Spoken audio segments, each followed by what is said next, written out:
প্রেম, বিয়ে আর তারকা খ্যাতির গল্পে বারবার আলোচনায় উঠে আসে বলিউডের জনপ্রিয় দম্পতি অভিষেক বচ্চন এবং ঐশ্বরিয়া রাই বচ্চন।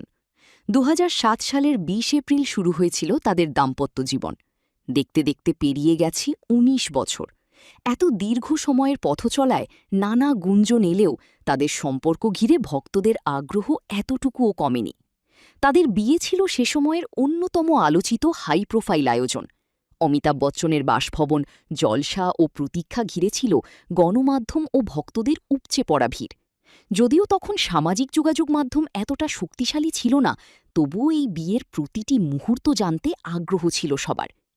এই বিয়ের সবচেয়ে আলোচিত বিষয়গুলোর একটি ছিল ঐশ্বরিয়ার বিয়ের সাজ। ডিজাইনার নিতা লুল্লায়ের তৈরি শাড়িতে সেজেছিলেন তিনি। সেই সময়েই শাড়িটির মূল্য ছিল প্রায় ৯০ লাখ টাকা।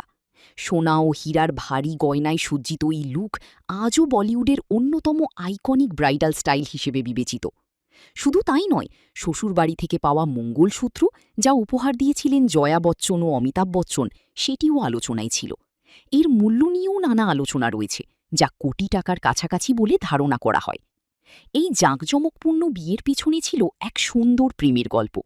২০০৬ সালে মুক্তিপ্রাপ্ত উমরাও জান ছবির সেটে কাজ করতে গিয়ে তাদের ঘনিষ্ঠতা বাড়ে। পরে গুরু ছবির সাফল্যের মধ্যেই সম্পর্ক আরও দৃঢ় হয়। অভিষেক বচ্চন নিজেই জানিয়েছেন, নিউ ইয়র্কের একটি হোটেলের বারান্দায় দাঁড়িয়ে তিনি প্রায়ই ঐশ্বরিয়াকে নিয়ে ভবিষ্যতের স্বপ্ন দেখতেন। সেই স্বপ্নের জায়গাতেই একদিন তিনি বিয়ের প্রস্তাব দেন, আর সানন্দে তা গ্রহণ করেন ঐশ্বরিয়া। বিয়ের পর থেকেই তারা বলিউডের অন্যতম পাওয়ার কাপল হিসেবে পরিচিতি পান। ২০১১ সালের ১৬ই নভেম্বর জন্ম নেয় তাদের একমাত্র কন্যা আরাধ্যা বচ্চন। সময়ের সঙ্গে সঙ্গে পরিবার কেন্দ্রিক জীবনযাপন, সন্তানের লালন পালন সবকিছুই হয়ে উঠেছে তাদের অগ্রাধিকার।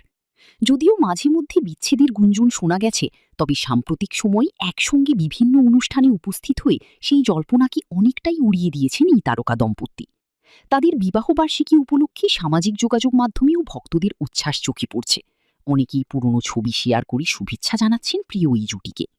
১৯ বছর পরও তাদের ভালোবাসা, সম্পর্ক আর সেই আইকনিক বিয়ের স্মৃতি, সবকিছু মিলিয়ে আবারও আলোচনায় অভিষেক ঐশ্বরিয়া।